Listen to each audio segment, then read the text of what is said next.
Okay, I got it.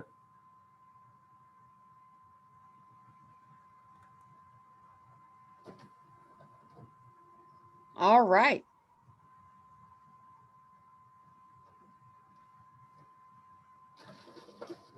I'm going to give everyone an extra couple of minutes to get on before we start.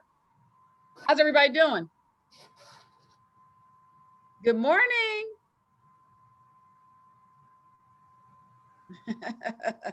Hi, Caesar. Hi, Darren. Hi, Braylon. Hi, Majesty. How are you guys doing? Had a good week? Good, good, good, good. We'll be starting shortly.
Okay, we're going to give about one more minute, and then we're going to start, everybody. Daryl, turn your screen on. Turn my screen off. Turn it on. We can't see you. You want to see me? Yeah, we want to see you, Daryl. Dang. Wait, let me get the curls out of my hair. Okay.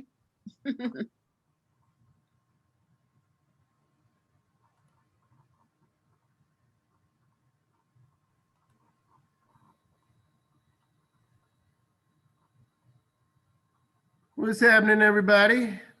Welcome to another Saturday edition. Appreciate you guys showing up. My man Caesar is still in the bed. I like the head pose, Caesar. Love it. So Braylon, we can't see you, just the top of your head. Can you adjust your camera down? Janaya, can we see? We only see the top of your head also.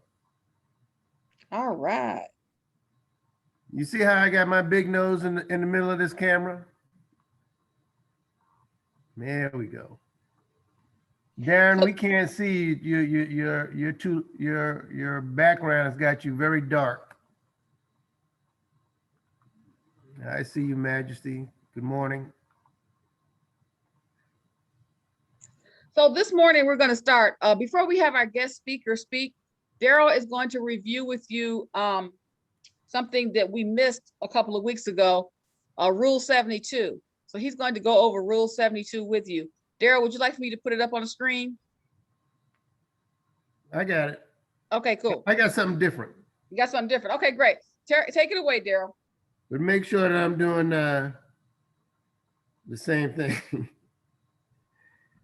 All right. So do you want to give a couple more minutes or no? You want to rock and roll? We can give one more minute, and then at 10:05 we can start, so we can go over Rule 72, and then we can go to our guest speaker today. All right. Good morning, Victor. Thank you for joining us. Good morning. Good morning, everybody. Appreciate it. Thank you. You're in the hot seat, Victor. It's all good. It's all good in the hood. That's right.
can you all hear me okay? Just wanted to make sure. I just put some headphones in.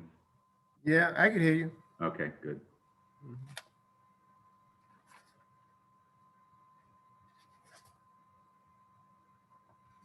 Okay, Daryl, take it away. Okay, Rhonda, we only have 1, 2, 3, 4, 5, 6. Is that what you have? That is, we have 7. 7, okay. All right, Sometimes morning, people are a little late. all right. Fashionably late, fashionably late. Good morning, everybody. Glad you guys could join us on this Saturday morning. As Rhonda mentioned, we stopped last week and I wanted to discuss this rule. It's called Rule 72. If you could kindly get a piece of paper and pencil out and just jot down some keywords, and because I find this rule very interesting. So I would like for you to jot down keywords. And hey, Rhonda, can you share your screen with me?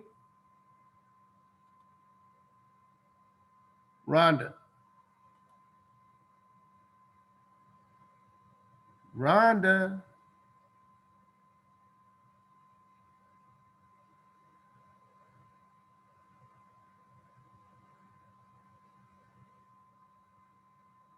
Rhonda, Yes, Daryl. can you share your screen with me? Sure.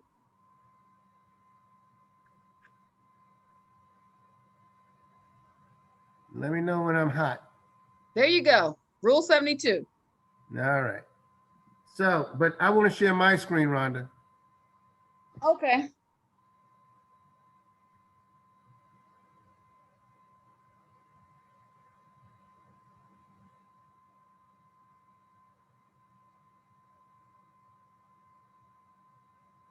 There you go. All right. So.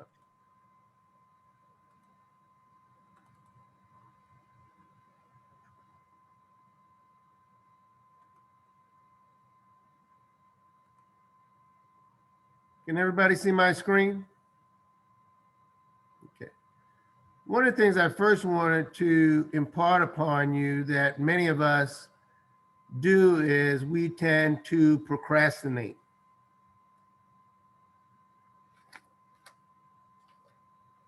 We tend to do it because sometimes what we have to do, we really don't want to do it. But there's a phrase that me and my wife has coined is rip the Band-Aid off. Sometimes instead of peeling the Band-Aid off very slowly, which it'll hurt, we just rip it off and do what we have to do. So the first thing I wanted to talk to you about, something very simple, but I think it's important because we're talking about money. We're talking about your money. And a lot of times we think that we don't have enough money. Only rich people have money. Well, no, that's not necessarily true because we went through the exercise of saving $5 a day, adding $5, and it came out to like 3,000 some odd dollars for the year. So what I want you to understand is we have potential to do anything we want. And a lot of times we use excuses not to get there, but we should use those same excuses to get there, if that makes sense to you. So turn the excuse into a reason to get there. A lot of times I hear from my students about, I couldn't take the test on time because I had to take some food to my grandmother. I couldn't do this because I had to take care of my dog. I couldn't do this because I had to take care of my little brother. If you sacrifice your education and your goals, you won't be able to help those individuals down the road. So turn that around. Hey, Grandma, I'm going to come over there as soon as I finish this test. Okay, because I want you to do well. Hey, little brother, I'm going to put $5 aside for you in a bank account. Hey, big brother, that's great. And so forth and so on. One of the things that I want you guys to understand, and you can take a picture of this, is something called the wealth formula. And in the wealth formula, this does not pertain just to the wealthy, it pertains to everybody. And one of the things that I have mentioned through this process, we all have to make a sacrifice. That's the first thing. Write your goals down and make a sacrifice to make those goals. The second thing is understanding that you got to utilize time. Okay? You got to use time for your benefit. I remember going to college, and my sister did not go to college, and she was 8 years older than me. And I told her, I said, you know what? And this is my big sister. I said, you're not utilizing time, because all of us, when we reach the age of 30, she wasn't 30 yet, we all look behind our shoulder and say, okay, what have we done? We really do to start doing that at 20. What have I done? 25, what have I done? 30, what have I done? 35, what have I done? 40, what have I done? And so forth and so on. Because we're living, God willing, we tend to look back and say, did I achieve anything? Utilize that time to achieve your goals. Understand what is the rate of return. As we talked about, if I give a cousin $100, I'll be happy to get that $100 in a month, 2 months, 3 months. However, intuitively, if we gave our cousin $1 million, we don't want that $1 million at the end of a month, 2 months, 3 months. We want that $1 million coupled with interest, because we could leave that $1 million in the bank and get 0.035 interest on our money. So we want interest on our money. The things that affect our money is inflation. Inflation, from what I understand, is running about 1.5%, 2%. So, and that's why it's important for you to discuss these things with your parents. If you get a raise of 4% and inflation is running at 2%, you really got a raise of 2%. Now, I'm really a little bit older than you guys, but back in my day, we used to get like a 10% raise and an inflation raise. It was nice. But those days are long gone. Ask your parents about it. Your parents were probably younger than me. They probably don't even know that. Taxes. You got to pay taxes. Anytime you earn income, Uncle Sam has his hand out. And the last one is procrastination. We could avoid this last one, like I said, by ripping the Band-Aid off. Okay? And that's the wealth formula. Very simple, and it's easy to execute. Okay? When you talk to people, this is what they'll pretty much say. Hey, Johnny, why don't you buy a house? Well, I can't buy a house right now because I'm too young. Hey, Johnny, why don't you buy a house? I can't buy a house right now because I started a family. Hey, Johnny, why don't you buy a house? I can't buy a house right now because, well, this one I just bought a home. And this one is I just got laid off, so I can't buy a house, okay? So a lot of times we say, I wish I had done something, but I wish I would have done it when I was much younger. Okay. I had a friend of mine who wouldn't buy life insurance for his family, and that scenario fit him exactly. Where do the majority of people put their money? We put it we put our money in the bank. Why? Because we say it's safe. We have easy access to it. I don't know if that's a good thing. And it's insured by the FDIC. We talked about that. But also understand that while our money is safe and while we have access, in 2006, 2007, we had a financial crisis that, hey, the FDIC said, maybe I can't pay all this stuff back. So one of the things in this Saturday sessions, we said diversify where you place your money. We want a rate of return on our money. We talked about that. If we lend our cousin $1 million, we want a rate of return on our money. 1%, 0.5%, 0.25%, 0.035%. I haven't looked at bank rates probably in about 6 months. But about 6 months ago, Wells Fargo, Bank of America, and Citibank were giving 0.035 on your money in a savings account. 0.035. That's 3 cents on the dollar, I think.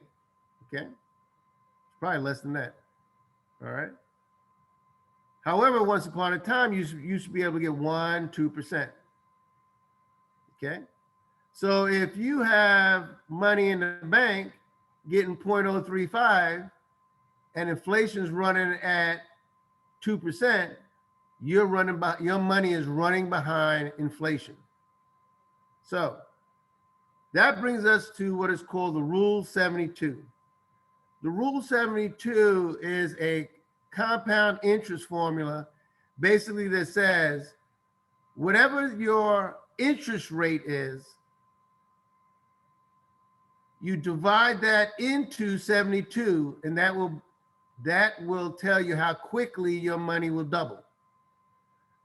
For the sake of easy math, because I like easy, if I get 1% on my money, if I take 1% in the 72, that means my money will double in 72 years at 1%. Remember, we talked about this as well. The formula for your money is PRT, principal times rate times time. So in 72 years, your money will double at 1%. But let's take another scenario. Suppose I have 4%. 4 into 72 goes 18 times.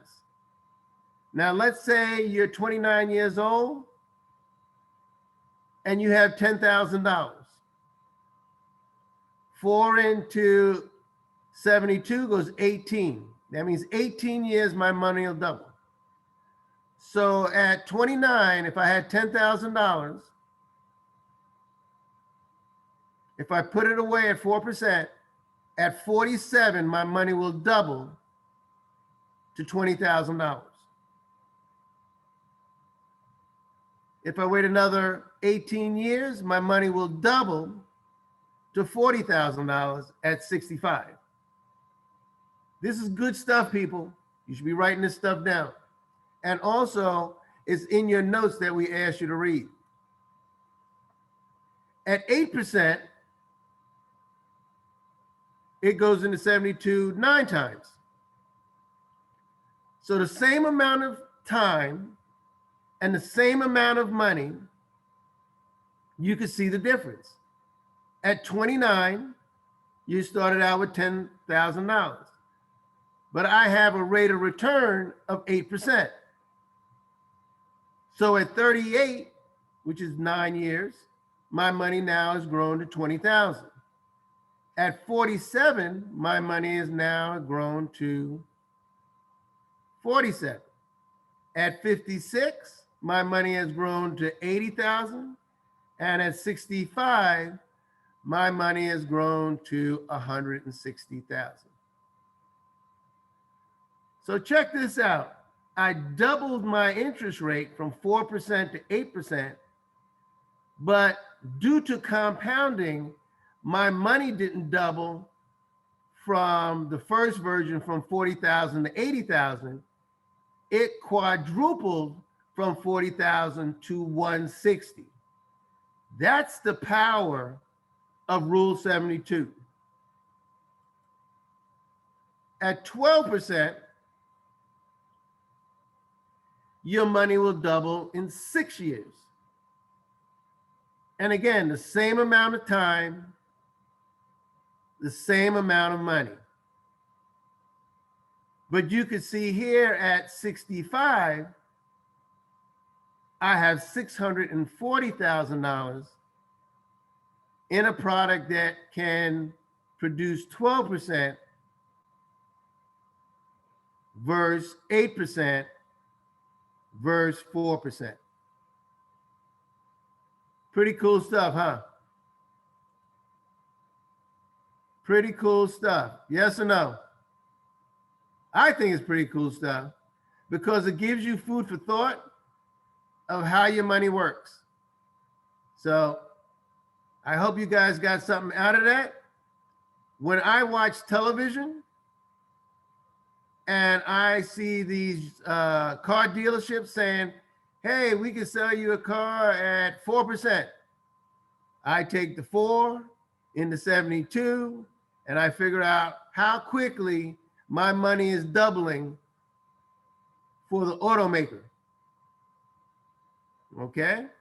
So you got to look at your money and compare that to how other people are increasing your money and doubling it. All right? All right. So having said that, I want to introduce you to our guest speaker. His name is Victor Barola. Did I pronounce that right, Victor? Yeah, you did actually. You could have done the burrola, but that's okay. Barola. I like that. Barola. Barola. One of the things that I liked about Victor, he's a pioneer. He's a first generation college student. So we talk about sacrifice. Victor said to himself, whenever, hey, I got to make it. And I've got to get my college education. He began his professional career in nonprofit. And I like this word also in his bio, as a server of nonprofits. Okay? And he worked for the United Way. He transitioned to Arizona, worked in a position with Unidos US, the nation's largest Hispanic civil rights advocacy organization. He's currently a state level senior leader with Wells Fargo. So again, I thank you, Victor, for coming here. And Victor works with the Arizona African American Commission. So I want everybody to turn your phone, your mics on. Can everybody turn their mic on, please? Can everybody turn their mic on, please? Hello? And your cameras. Turn your mics and your cameras on, please. Turn your mics and your cameras on. Turn your mics and your cameras on, please. Janai, Ashton, yeah, Egypt. Majesty, you're not gonna turn your mic on? Come on, people. These people are making a sacrifice for us. Caesar, you're not gonna turn your mic on? Braylon, you're not gonna turn your, there you go. And I want you guys to give Victor a nice, warm welcome.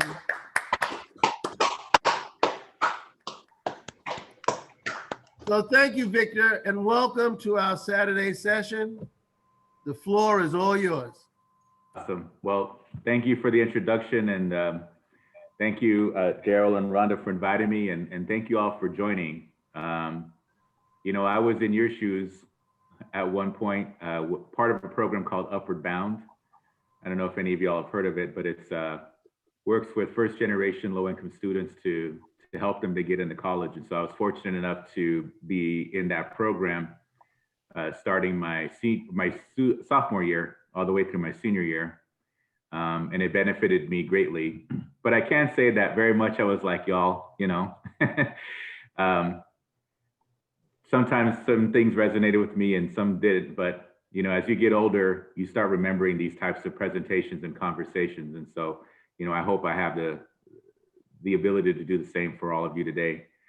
So thank you for joining. So a little bit about myself, just kind of wanted to talk about my background in a little more detail. Being a first generation student, you know, means that nobody in your family has gone to college. So I was the first one in my household and in my family to go to a university. And so there was a lot of instances where I didn't know a lot of things. I didn't really understand once I got into college, a lot of just things that would help me to be a good student and to be successful. And so, you know, as I go through this presentation, I want to be sure to share those bits of knowledge with all of you. And, you know, growing up from my elementary school, it was predominantly Latino. I want to say it was like 98% Latino, my elementary school. And for those of us who made it through high school, I was one of two who actually graduated from high school. So that kind of gives you a sense of just the difficulties, right? When you're a person of color, and also when you grow up poor, you know, other things attract you, whether it's working or, you know, just life happens, right? And so, you know, the fact that you all are here today, you know, continue to stay on the straight path and do what you got to do, because at the end of the day, you're really making an investment for yourself, right? In terms of your future, and not only your own personal future, but your family and future generations. So I wanted to start off with kind of a poll and getting a sense of where people are at. You know, I have 5 boys, ages 8 through 17.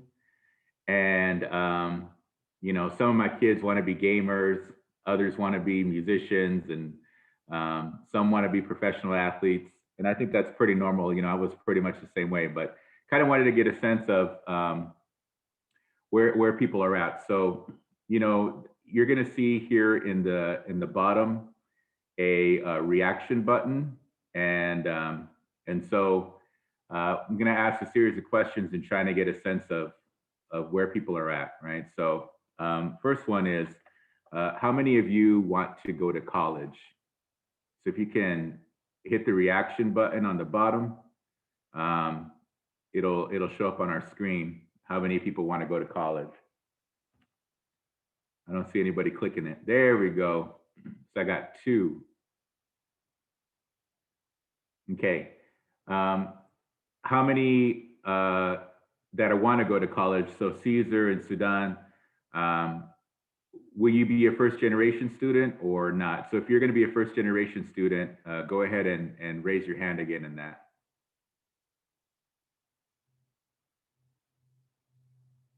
So Sudan will be. Great.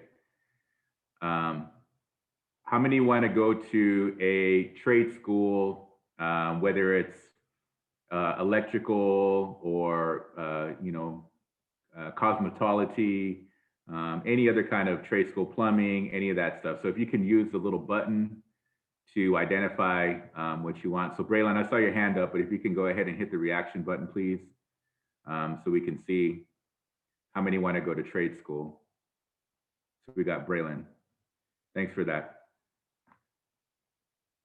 So, Hey, Victor, yeah, can I just interject?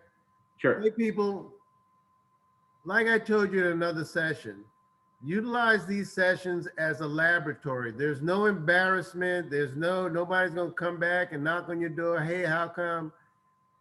This is all about you. And Victor's here, I'm here, Rhonda's here, just to give you some information so you can make different mistakes Because you're gonna make mistakes than we did.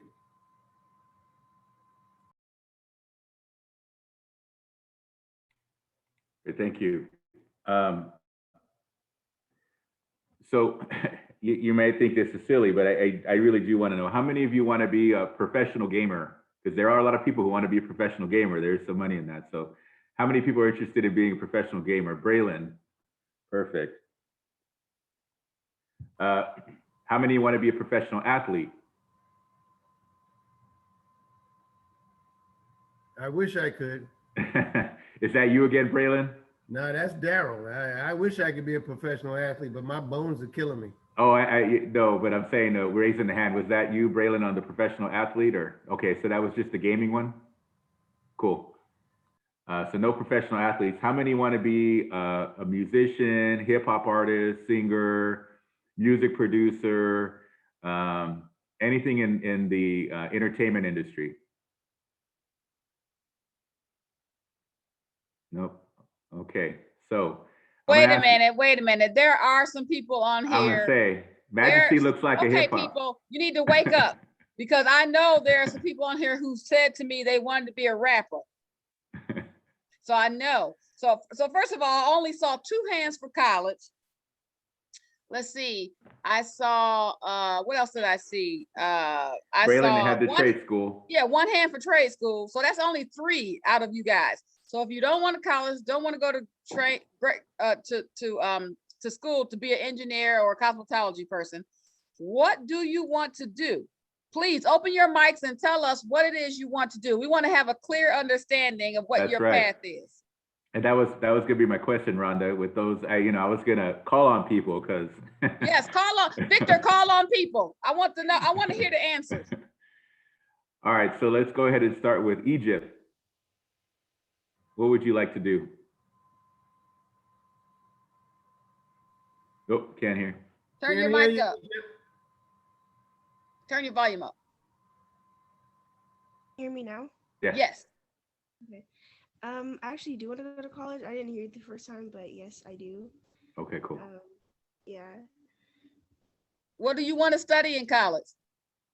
Oh, I want to go for business management, like learning how to have a business and stuff like that.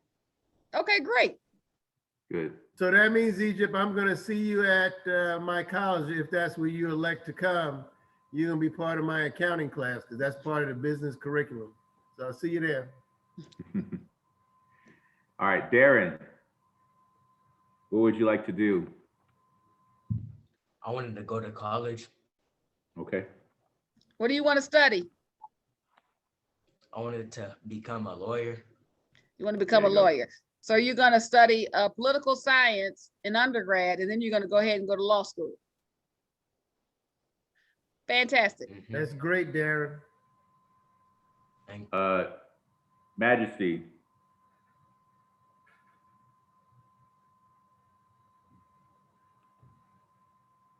Turn your mic up, Majesty. Can you hear me? Yep, we I can don't hear got you. headphones on. The mic is. What's that?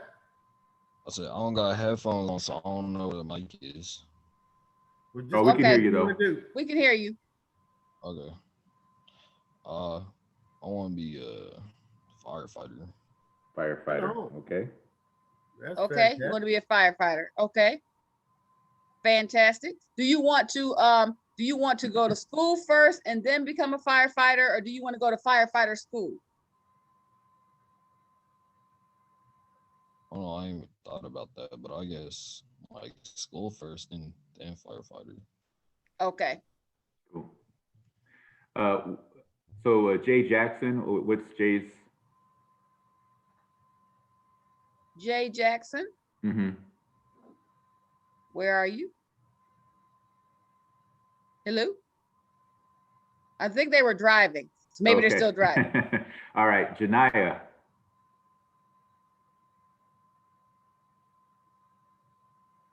I don't really know what I want to do yet, but like I might go to culinary school or something in the future.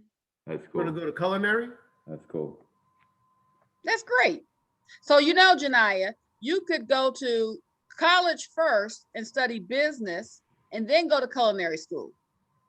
I have several friends who did that. They went to college first, studied business, then they went to culinary school because they wanted to learn how to cook, because their ultimate goal is they loved cooking, and the first thing they did was open up a small food truck, and then they opened up a restaurant. But they needed to know, they wanted to know the business behind being a super chef.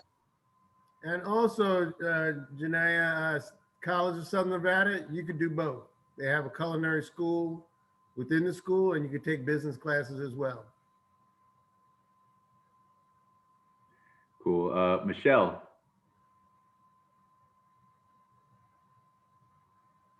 So Michelle, okay, so it's Tyler. So, hi, Tyler. Tyler.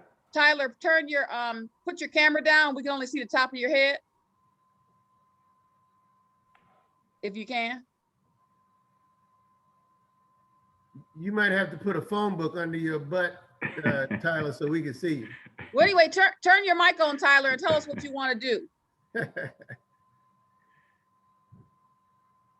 Hello. There you go. Hello. We can hear you, but we can't see you. Yeah, it's like this higher like dock on the desk that I have the computer up. Oh, good. So yeah. But what was the question? I can't relate. Yeah. So what would you? So I asked a series of questions of like who wants to go to college, who wants to go to trade school, you know, musician, all that kind of stuff. So what would you like to be professionally or academically? You know, once you graduate from high school. I haven't really thought of anything yet. Mostly just probably coding, because you know, I'm Coding? decent at that. Yeah. That's I forgot what it was, I don't know how I forgot what it was called. It's not technical engineering though. You said coding? coding. Yeah, coding. Well, you want to be a Jillionaire. Right on. Yeah, that's cool. Yeah, coding is it is an engineering degree. It's computer engineering. So Yeah, computer engineering. so coding is part of the computer engineering degree. That's right on. All right, Ashton. And Jeremiah, you're next. Ashton, cut your camera on so we can see your bright and smiley face.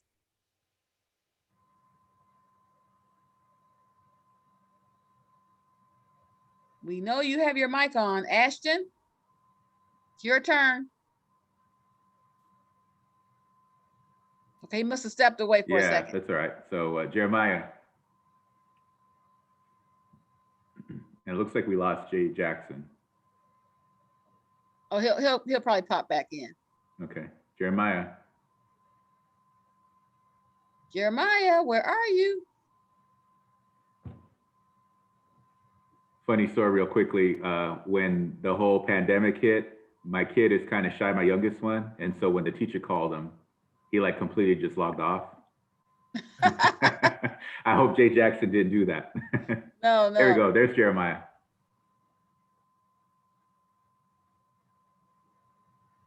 I'm sorry, what were we talking about academically? That's okay, that's all right. So I was asking a series of questions in terms of how many people want to go to college, trade school, and if they don't view education, continuing education as their path after graduating high school, you know, what kind of profession would are folks interested in? So I just want to get feedback from you in terms of what, you know, where you see your either school or some form of career. After high school, I want to go to the military, Okay. Any particular branch? Air Force. Air Force. Great. Cool. All right, I'm gonna ask Ashton one more time. Is Ashton back? Mm. If not, I think Sudan is next. Oh, Sudan already actually answered. He did. Yep, he wants to go to college, and he'd That's be a right. first generation student just like me. He actually will be a second generation student. Second generation, okay. He'll be second generation. Hey, Okay. Sudan, what do you want to study in school? Turn your mic on. I was mostly just planning on just studying animation and art. Animation and art, that's great. That's You can fantastic. have a great career in animation. You can work for Walt Disney or any type of production companies that produces movies, animated movies, especially for children. That's a great field. Yes, sir. That's a great field. Ashton, are you back yet? Ashton, hello? All right, Victor, I think you should move on. Yeah, no worries, no worries. Okay. This is super helpful. So, a couple things. One is, for those who said that they don't know what they want to do, that's good and that's normal. And for those who know what they want to do, trust me, as you go through life, it's probably going to change. So, again, for me, when I was growing up, I actually wanted to be in the music industry and in radio. I had a hip hop group, and I also, when I went to college, was on the college radio and got to travel a lot because we were the only station in Colorado that was playing the type of hip hop that we were playing. And so obviously that's not where I'm at now, right? I'm in a financial services institution, and I still enjoy hip hop music and other music, but that's not where my career path ended up going. But what I ended up actually doing was I enjoyed giving back. I enjoyed volunteering. I enjoyed working with nonprofits. And even in this current role, I work in philanthropy, in public affairs, and it's still a lot of giving back and working with the community and helping people out, right? So, beyond whatever you think your career is going to be, really spend the time to know who you are and know yourself and what interests you and what motivates you and what makes you happy, right? I think it's really important, along with looking at the financial piece, looking at things that you enjoy. So Janaya talked about being, culinary school, right? And if making food and just, running a restaurant or having your own business is something that you're interested in, those fall within the realm of, who you are and what motivates you and what's going to get you up every day, right? So thank you all for being brave and giving your feedback and speaking up. So I'm going to go ahead and move on to the actual module. And so if I can get the screen share, please. You have it. Okay, great. All right, so let me go ahead and click the button. Have people had issues when they play the videos on these things? No? Nope. Okay, so hopefully it'll go through. Yep. All right. All right, so we're gonna go ahead and start off with a video. Did you hit share sound? Let's see. Let me stop sharing.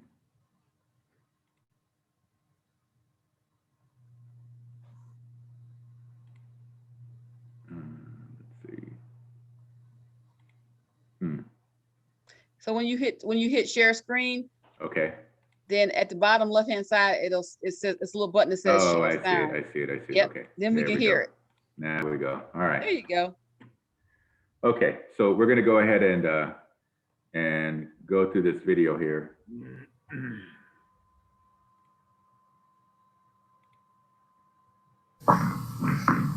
It's so easy to complain about school. Just ask me. I'm an expert. But let's talk about the positive. Education beyond high school can give you skills you'll use for the rest of your life, no matter where you live or what job you do. And more education can help you earn a lot more money. So if you want to make more, or just make more of yourself, think of education beyond high school as an investment in you. On the next few screens, we'll show you how to make paying for it financially possible. All right, so as you can see here on the left hand of the screen, it talked a lot about what we just went through, right? Everybody's gonna have their own path. They're gonna have their own ways that they wanna go about accomplishing their goals and either getting the education that they need or the hands-on experience. And so, as you can see here on the left hand of the screen, getting a college degree, going to community college first, which is very smart, you know, and financially makes a lot of sense related to cost of college, trade schools, technical schools, and other options, right? So go ahead and click out of that. So what we're talking about here in this particular section is cost, right? Going to school is not free. There's definitely some form of cost associated with it, and a lot of it requires you to think about the planning phase of how you're going to pay for school, right? And so one of the questions I had for all of y'all is if you could use the little icon that we went through on the exercise. How many have heard of a FAFSA? If you can raise your hand. Okay, so Braylon has. I can't see the screen. Can you make it bigger? Let's see, did I stop sharing? Rhonda, can you make that bigger? Let's see. Can I make it bigger? Yeah, Victor would have to do it on his end. okay. Okay, let me try something. Can you see it now? Yep. There you go. All right. So, so Sudan, you had heard of a FAFSA. Braylon, anybody else has heard of a FAFSA?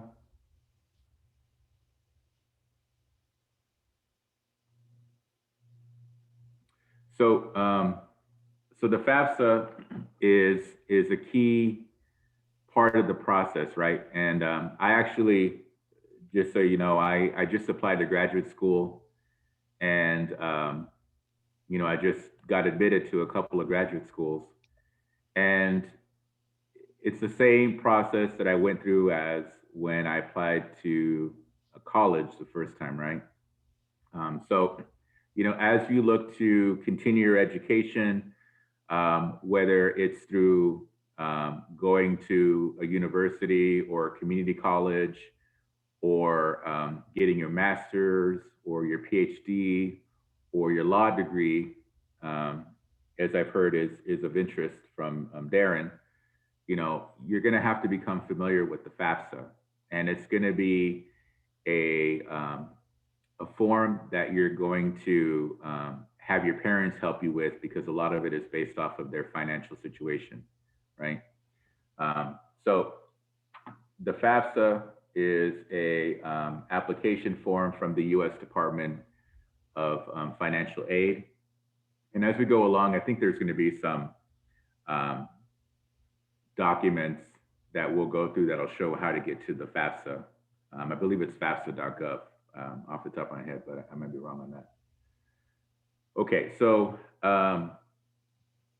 so the FAFSA, again, is a part of the process. How many have heard of a 529 plan? If you can raise your hand. Nope. Okay, and neither had I when I was a teenager. My parents, again, you know, we grew up poor, so I didn't know anything about a 529 plan. But, you know, as I've grown professionally and have been able to earn some income, you know, that's something that we prepared for our kids, right? For my kids. And basically what it is it's a investment where you can, as a parent or family members, can put into a certain pot of funds, the 529. And so it gets interest and all these other things. And so it's a way for you to be able to pay for college, right? And so, you know, it may not be something that you have access to or know about right now, but as you move through your career and start making some money and have kids, you know, that'll be something that you'll begin to learn more about and maybe want to get more details on. So, so the 529 plan is a way for adults to invest in their children's education. So, you know, along with the FAFSA, which is a way to get either scholarships and grants and other things. The 529, which is an investment from, the parents or family members providing funding to the education. You also have loan agreements, right? So you can take out loans. Now, I will say this, loans, definitely once you go higher in education, loans are a big reality, right? There's less and less scholarships available. But in the situation that all of you are in, I would strongly advise all of you to look for scholarships, right? Try to get as many scholarships as possible before you look at taking out a loan, right? Because loans, you're going to have to pay back once you graduate. And unfortunately, once you'll see how much college can cost, you could end up having to pay back $100,000, $200,000. And this is you barely just graduating with a degree and trying to start your professional career, right?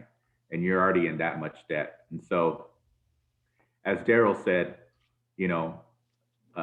when you procrastinate and you don't think about these things, this is where it ends up biting you, and putting you in a tough situation where instead of building wealth, you're losing wealth, right?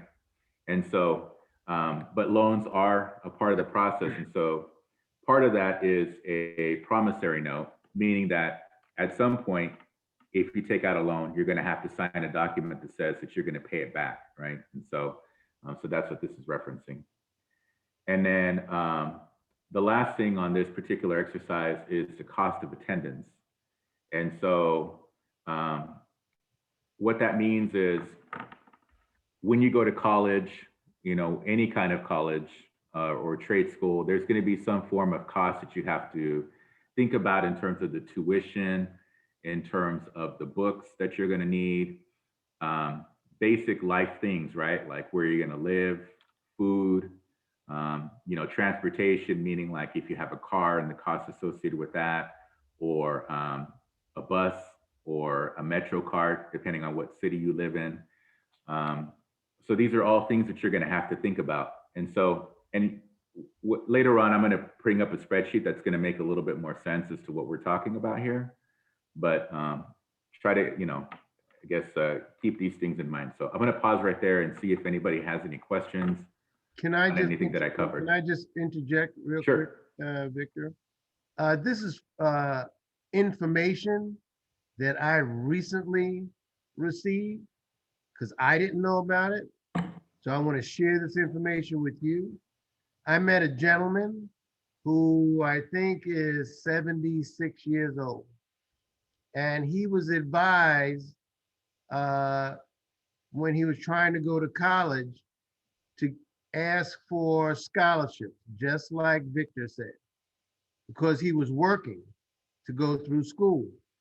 And a gentleman who is a prominent attorney here in Las Vegas said, "Why are you working?" And the gentleman said, "What do you mean, man? Why am I working? I'm trying to pay for college." He says, "No, apply for a scholarship." He said, "What?" "Apply for a scholarship." Now, what he told him to do was apply for 50 scholarships a month. A month. You're going to get some and you're not going to get some. But you think about it. If I got 10 scholarships out of 50 at $1,000, that's $10,000 that I don't have to pay back. So I told the gentleman when he told me his story, I said, "Nobody ever told me that." He said, "Yeah, the gentleman told me that, and I was able to pay for my bachelor's degree through scholarships, and I didn't have to pay it back." So I'm sharing that story with you. So again, you have information that I did not have, and Victor just said, try not to get loans. That's all I wanted to say. I mean, apply to the 100 Black Men. We give out scholarships. Apply to the Deltas here in Las Vegas. They give out scholarships. there are many, many organizations that give out scholarships. Yep. So, you know, you may be asking yourself, okay, well, where do I get scholarships, right? So let me show you. So everybody for sure write this down and make sure you have a paper and pen ready for this. So can you all see my screen? Yep, okay. So Wells Fargo has a site here, and just to kind of let you know a little bit about one of our divisions, we have a team that focuses on scholarships, right? And so they invest money, meaning the bank puts money into different scholarship funds, right? So it's everything from scholarships related to Asian Americans and Asian communities, Native American scholarship funds, Black scholarship funds, Latino, Hispanic scholarship funds. So Wells Fargo, ironically enough, has a lot of these different types of resources that you can go to see, you know, where these scholarship funds are. But I'm going to go through a few right now, so that way you're aware of them and how to find them. Because again, the biggest thing I want you to walk away with is understanding, like Daryl said, that in a sense, this is like a job for a short period of time, right?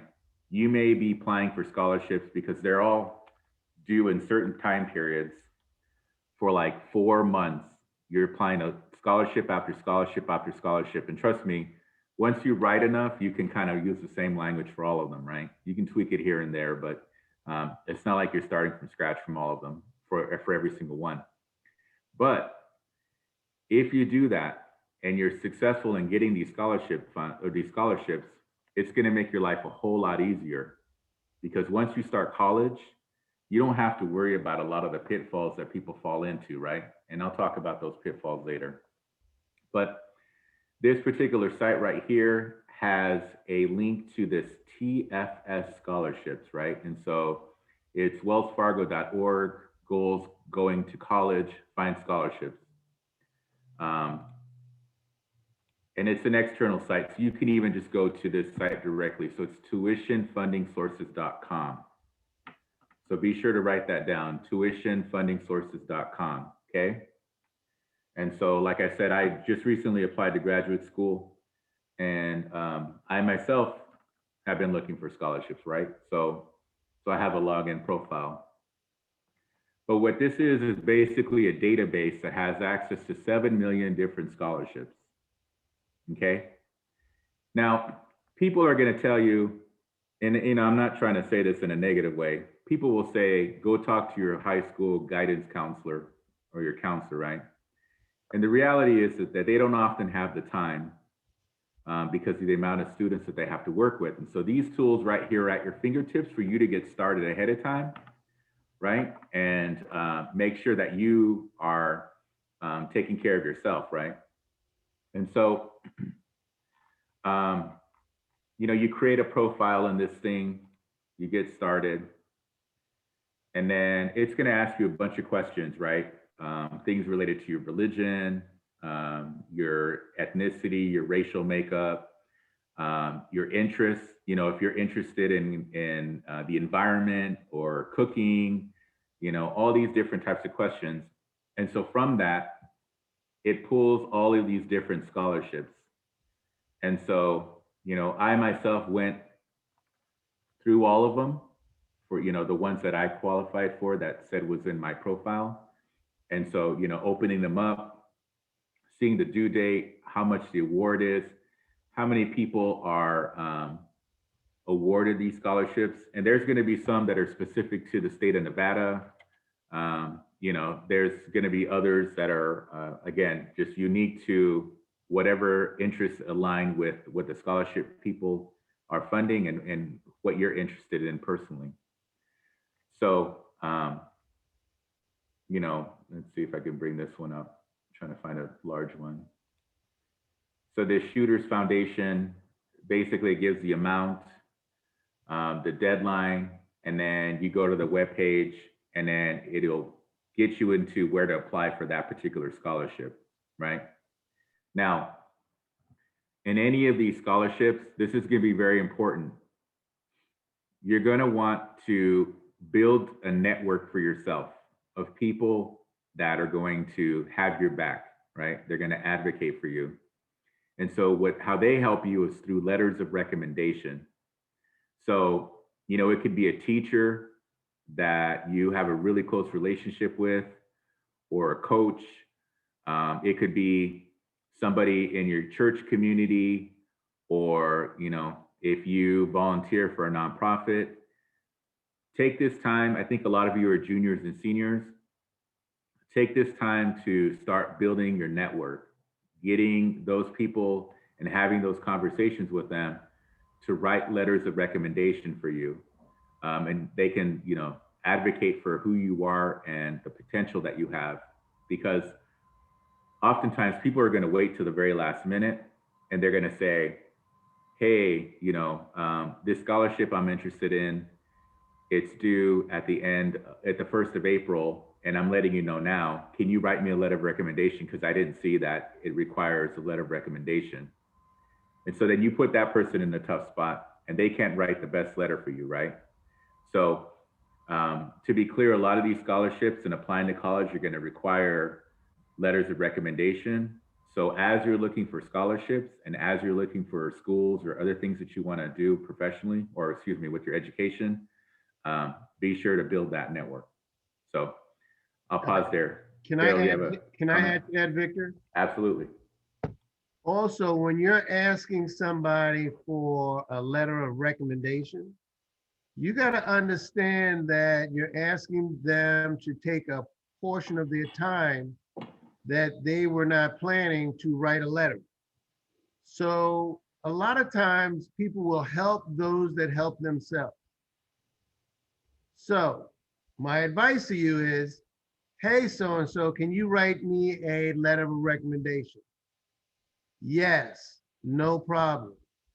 However, I've already written the letter of recommendation. All you need to do is edit it, put your own flair in it, and send it back. That allows the person not to recreate the wheel. They just edit what you wrote, add their own emotion into the letter, and they send it back. You'll get the letter back immediately, probably within a day or two. That's my recommendation. All right, so thanks for that, Daryl. So along with this, tuitionfundingsources.com, other good scholarships to know about, the Thurgood Marshall College Fund.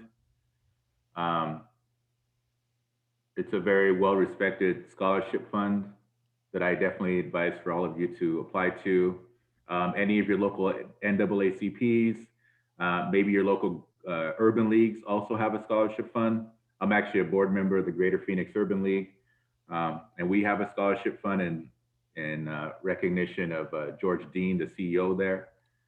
The Hispanic Scholarship Fund, definitely apply to the Hispanic Scholarship Fund. There's a lot of opportunities there too. One second, Victor, 1 second, that's important. Victor just mentioned apply to the Hispanic Scholarship Fund. Don't click it on and say, oh, I'm not Hispanic, I can't apply. Apply. Apply to the Asian, apply to the Hispanic, apply, apply, apply. You don't know, you let the other side make that decision. Thanks. Absolutely, absolutely. The United Negro College Fund, and like Daryl said, right, you know, we may be a certain ethnicity or, you know, culture, race, whatever, but at the end of the day, you know, we as people, let's say you have a huge passion for Japanese cooking, right? You enjoy Japanese food, you enjoy sushi, you enjoy a lot of the culture related to Japan, and you have participated in the local Japanese festival that happens right there in your community. You know, you volunteer, you do all these things. Like those are things that you can show where, you know, we talk a lot about diversity, equity, and inclusion. Don't limit yourself, right? Don't think, oh, okay, I can't apply to that because of such and such. Like Daryl said, let them make that decision. But we know that all of us are complex. We all have different experiences. We all have different backgrounds and histories and likes and hobbies and all that. So, you know, definitely don't limit yourself, okay? So I'll pause there for any questions that anybody has.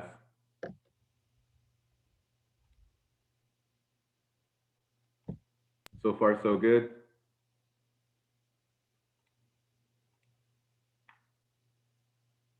Okay, so I'm gonna bring up a spreadsheet I put together last night. Can you all see this?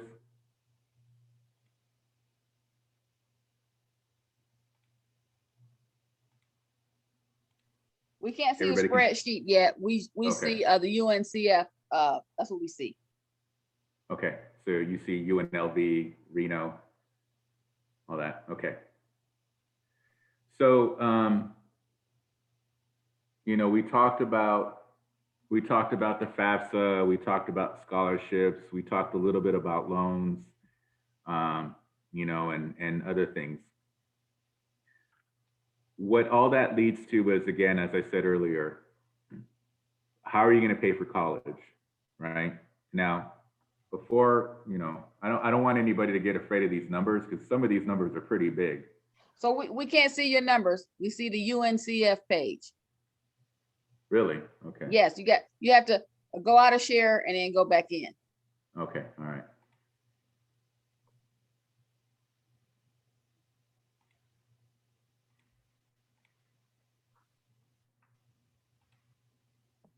We'll get there. All right. Do you see it now? Yes. Okay. Can you make it bigger, Yes, please? absolutely. Is that good? That's good. Yep.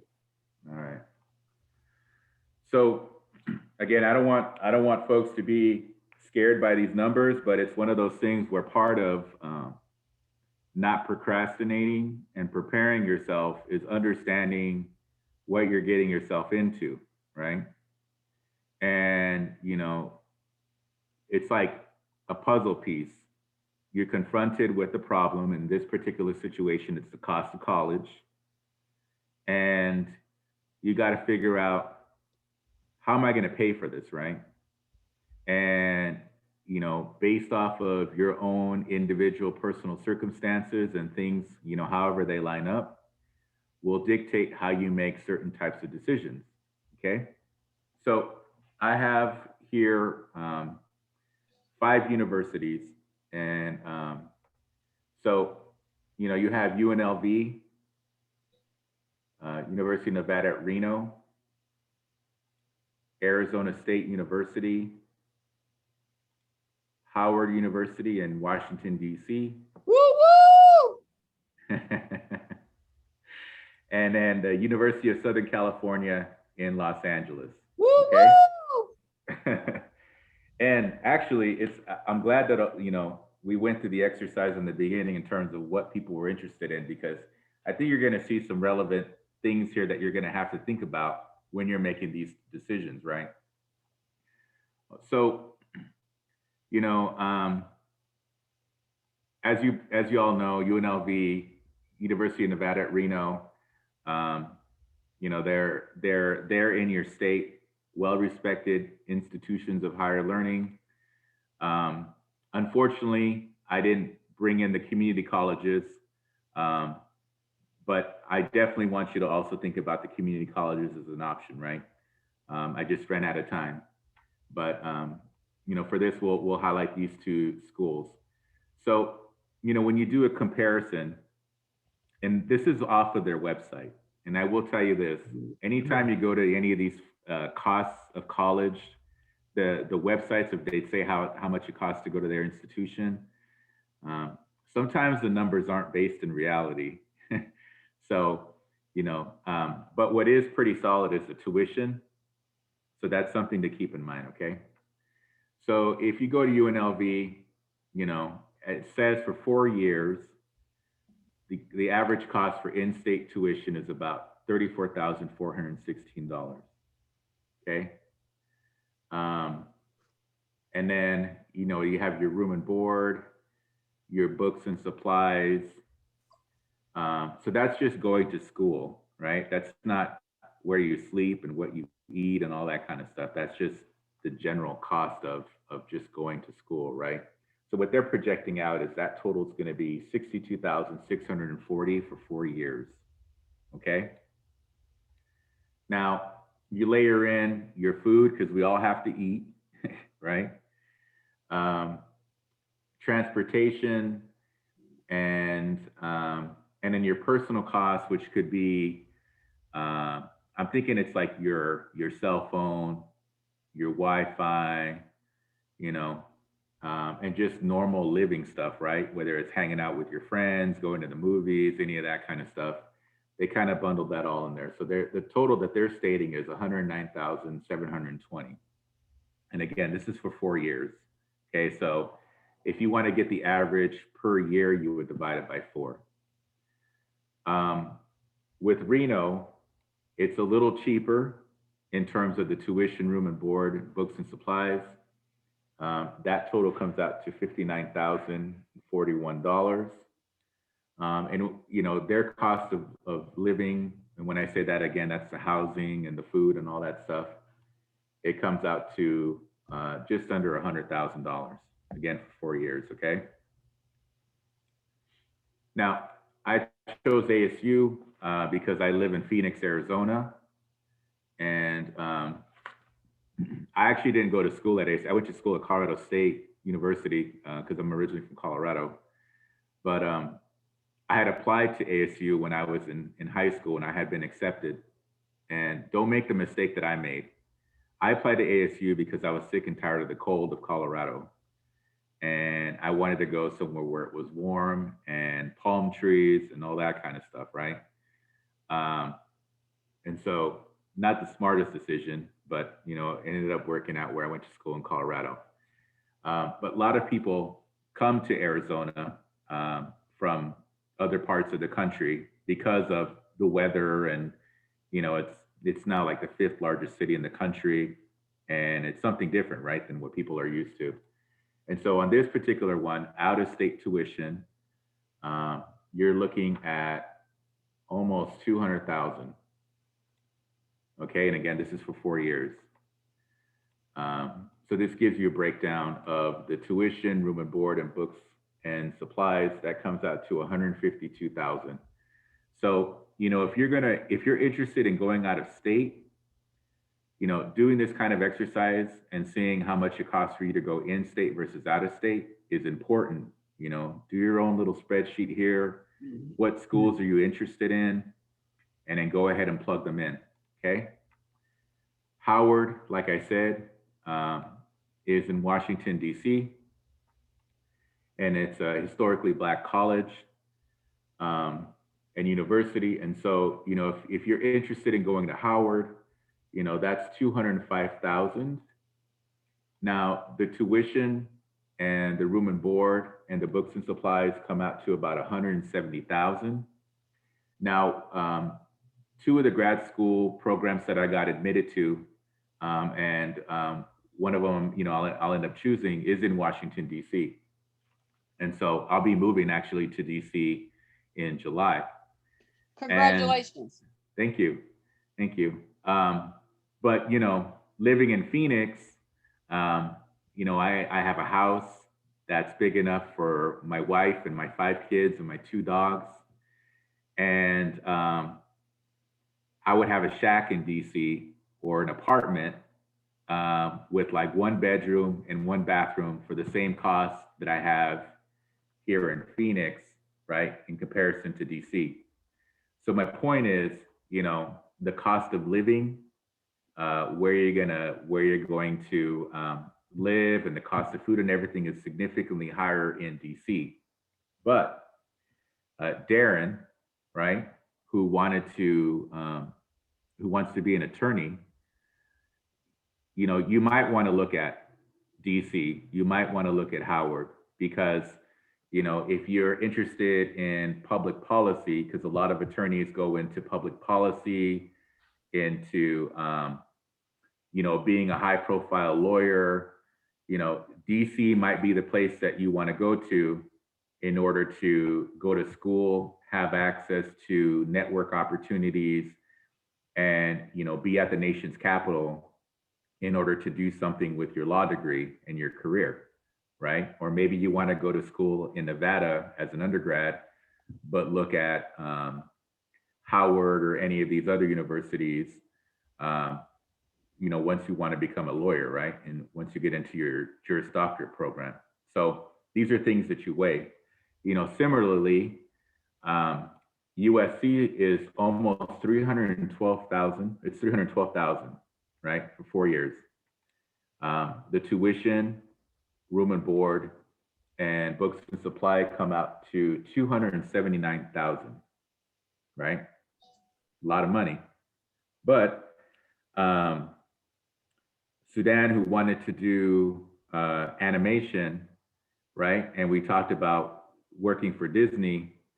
This might be the best shot for you to be able to go into that type of career, right? Going to school in LA, in Los Angeles, going to USC, going to their film and art school would probably line you up for these types of opportunities to be able to work for Disney, right? And so all of that saying is, despite what the cost is, you know, universities at USC, Howard, all of them, they have funding available. They're called endowments, right? So people who've given money to the university for the students. And so even though it's 312,000 or 205,000, do not be discouraged to apply. The university, typically in those types of private institutions, have money available for students, right, who have a good GPA and who have demonstrated excellence and a desire to go to school and do something academically, right? And so, you know, you very well may get all of your school paid for, even though it's $312,000, because you've demonstrated that you're an amazing artist and that you are going places, right? So again, just be very conscious of looking at the numbers, thinking about the scholarships that you're going to obtain, looking at what kind of programs the university has in terms of funding that they're going to provide to you as a student. And then what opportunities, once you graduate, more importantly, are you lining yourself up for, right? Because one of the things that I'll say is, oftentimes, if you're interested in a specific profession, whether it's music or art or you know, finance or whatever, a lot of times in order to move up in the company, you have to be in certain cities where they have headquarters, where they have internship opportunities. And so these are things that you can think through in terms of what's going to be the best fit for you. Okay, so I'll pause there. I don't know, Daryl or Yeah, if you have any comments, or Rhonda. I have a comment, Victor. And again, it's just life experience that I'm trying to impart upon you. Who's the gentleman, Victor, who wanted to be a artist? Sudan. Sudan. Okay, so Sudan wanted to be an artist, and you had up there USC for what, 300,000, almost $400,000? Yep, that's correct. Okay, so Sudan has a goal in mind. I want to be an artist, but it's going to cost me for my undergrad $400,000. This is a suggestion. Everybody's got to go their own path. Right here at your doorstep, you have the College of Southern Nevada. In any school you go to, and I have Victor here to tell you that I'm not telling you the truth, and I have Rhonda here to tell you if I'm not telling you the truth. In every school, you have to fulfill basic requirements: English, math, history, psychology, sociology. My suggestion to any school you want to end up in, figure out what the basic requirements are and see if they're transferable. Go to CSN for $300 a class Yep. or any other community college and transfer those classes into USC. Right. Your final cost will not be 400,000. It could be 200,000. It could be 300,000. So again, talk to your parents. Your parents may not know that. Why do I know that? Because I experienced it. I went to City University in New York City. And my major was Girls 101, Girls 102, Girls 103. And at 19 years old, my dad said, you know what? You got 6 months, but you got to get up and out of here. I didn't like it, but it was the best thing he told me and taught me. Okay? His father, he wanted to get married at 19. He got married at 18.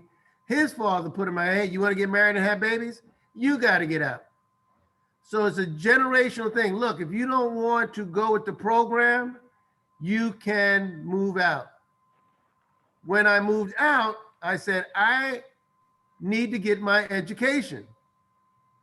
What can I afford? I went to Community College of Westchester in New York City. But I knew my major was finance. My end goal was to go to Long Island University for my finance degree because it's highly recognized in New York City, which is the finance capital of the world. Yep. I got my associate's degree. I transferred that to my bachelor's degree, and I wind up graduating with my master's from Long Island University. Understand your goal and figure out the different paths to make your goals achievable. Exactly. And to piggyback off of what Victor and Daryl said, depending upon what you want to study, if you're firm on what you want to study and what you want to be when you grow up, you find those colleges that offer those programs. That's number one. Number two, and I forgot what I was going to tell you about that, but I'll remember in a second. The reason why you heard me go woo woo when Victor said Howard University is because I'm a Howard University graduate. And when I went to Howard University, I didn't know exactly what I wanted to be when I grew up. So I actually started out in the School of Human Ecology, which is learning human development and how people and children grow. I did 1 year in that school and switched over to school communications because I realized I wanted to be in communications. I wanted to be a on-air newscaster at the time. When I started taking the classes to be a newscaster, and I had to take classes where I had to work with other people, and we had to go and we had to get cameras and microphones and go out and shoot different stuff, people would not show up to get all of the equipment we needed, because we needed 5 people to help carry the equipment to said location to do the video shoot. So after about a semester of dealing with people that were not showing up, because I always show up on time for meetings and things, I decided to actually switch my major from journalism and move over to radio, television, and film. And the reason why I did that is because I focused on radio, is because I could do all of my projects on my own and I didn't have to rely on other people. So the moral to the story is you may not know exactly what you want to do right now, and that's okay. But once you get into school and you find out about other subjects and things, then you may fall into something that you love, just accidentally. So I fell into radio. I loved it. Ironically, I have 2 radio shows now here in Las Vegas. I'm on KCEP and I'm on KUNLV. So I started out in radio and now I'm doing radio. The next thing is the reason why I said woo woo to USC, because I am currently finishing my master's degree in communications management at USC Annenberg School of Communications. The reason why I decided to go to USC is because, first of all, they love Howard graduates. They want us. So when I filled out my application to go to grad school, they saw Howard and they were like, okay, we want to talk to her because we want to hear about her experiences at Howard and we want her to bring those to USC. USC is one of the most top ranking schools for the things that I do, because I'm in the entertainment business and in the marketing business. And if you're in the tech business and the marketing business, and if you want to be in animation, USC is where to go, because those people who graduate from USC always pull back and pull those USC students up.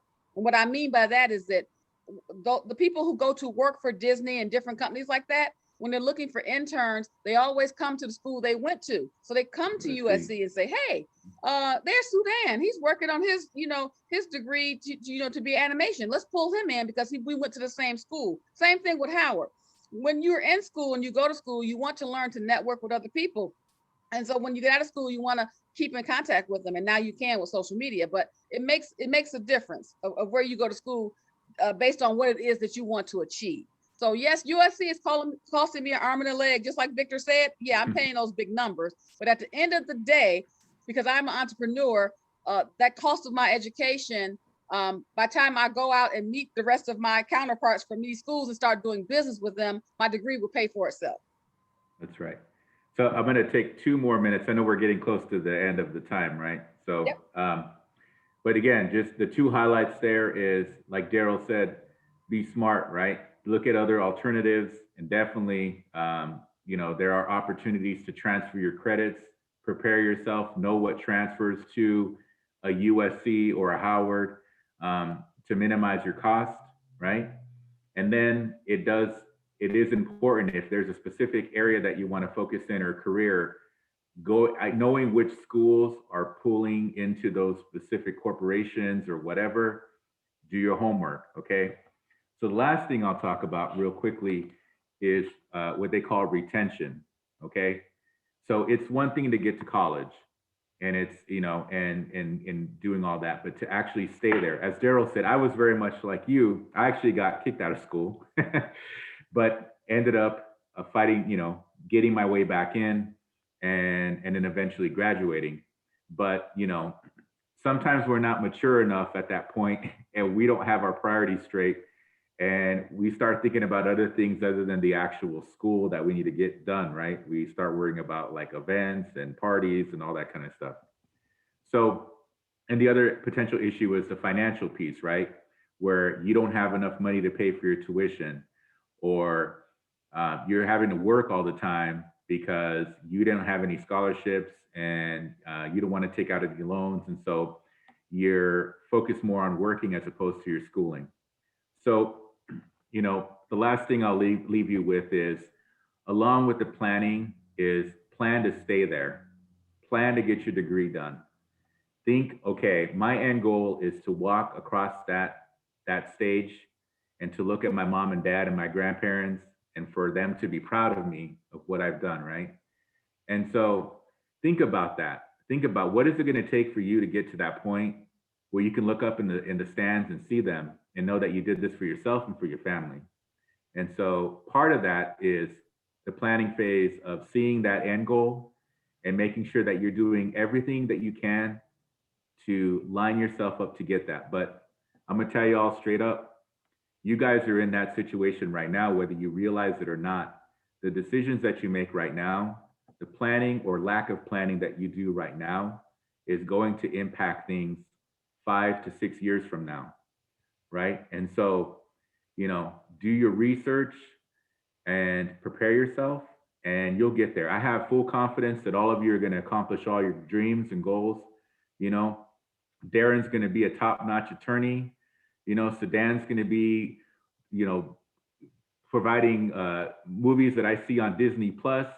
Each and every single one of you, Jania's going to be a world-famous chef, right? And I want to go to her restaurant that she opens up, in one of the major casinos, and be able to say that, that it all started here. And so each of you has the potential to accomplish all your dreams, and I wish all of you the best of luck.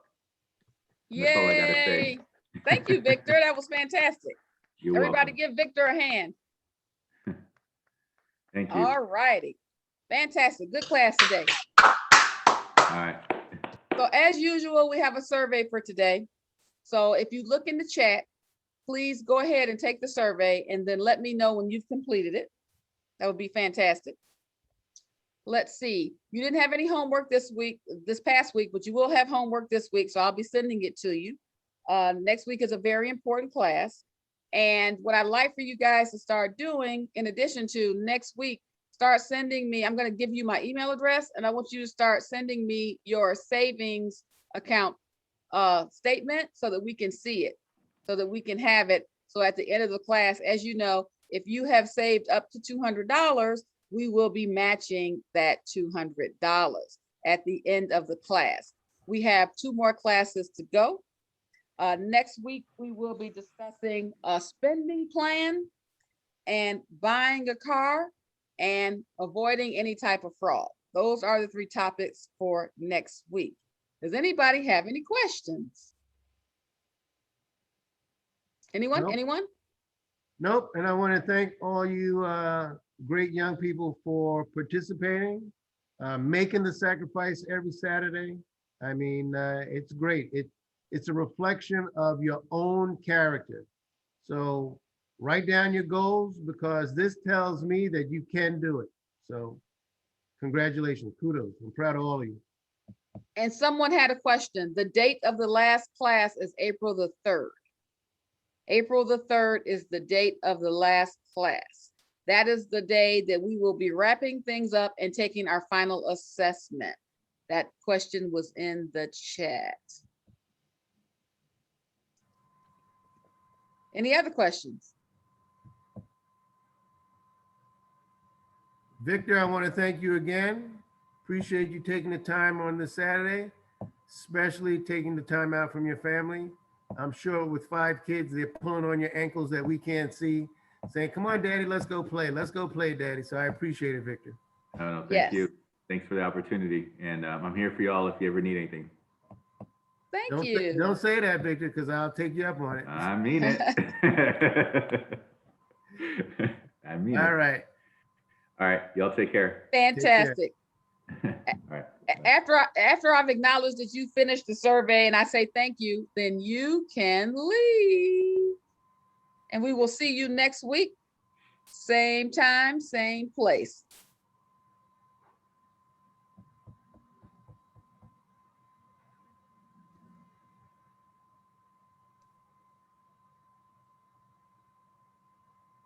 Okay. Have a good one.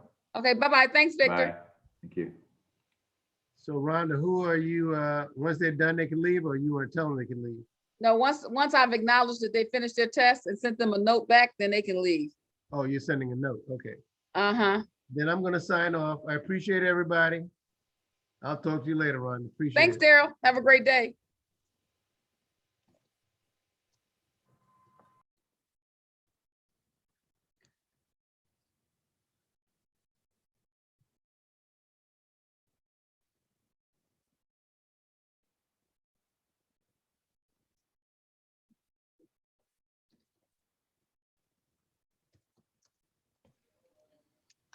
Do you know where the chapter name is? I'm Las Vegas. It's Las Vegas chapter of 100 Black Men. Yeah. The Yep. name. Yeah, Yeah, Las Vegas, the Las Vegas chapter. Oh, okay. Yes, the Las Vegas chapter. And then the second question is which city and state? Las Vegas, Nevada.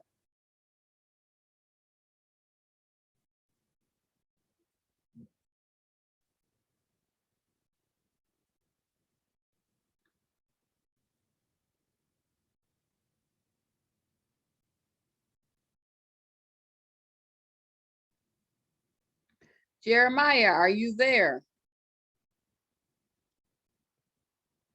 Jeremiah, are you there? Yes, I just. Okay, turned- we missed you today in class. How come you didn't turn your camera on? Oh, I get shy. Oh, you're a little shy? Yes, Okay, so what is it that you want to be when you Done. grow up? I want to go to the military. You want to go to the military? Yes, Okay, fantastic. Lovely. That's a great route to take. I'm done. You're done, Tyler? Yeah. Okay, very good. We'll see you next week. All Jeremiah, right, are you, see you. have you completed your survey, Jeremiah? yes, ma'am. Fantastic. We will see you next week. See you next week. Okay, have a good one. Bye-bye.